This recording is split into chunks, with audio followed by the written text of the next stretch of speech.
कोल्हापूर जिल्ह्यातील गावागावातील तलावांचं आता पुनरुज्जीवन होणार आहे।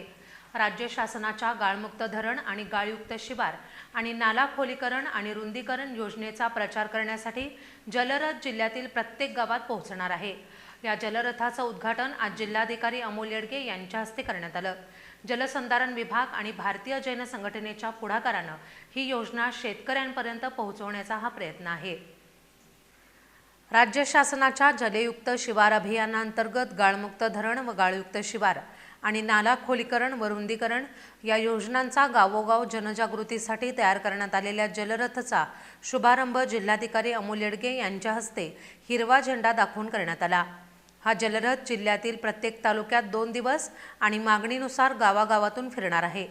या माध्यमातून तलावांमधील गाळ काढून त्यांचं पुनरुज्जीवन करण्याचा शासनाचा प्रयत्न असून यासाठी पूर्ण खर्च शासन करणार आहे। विशेष म्हणजे गाळ शेतात टाकण्यासाठी अल्पभूधारक, अपंग, विधवा आणि आत्महत्याग्रस्त शेतकरी कुटुंबांना शासन अनुदानही देणार आहे।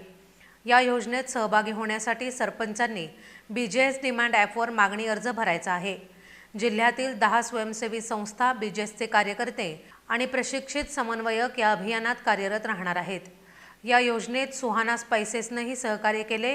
योजनेची सविस्तर माहिती www.shivar.com या पोर्टलवर उपलब्ध असून जास्तीत जास्त गावांनी या योजनेचा लाभ घ्यावा असं आवाहन बीजेएसच्या पदाधिकाऱ्यांनी केले।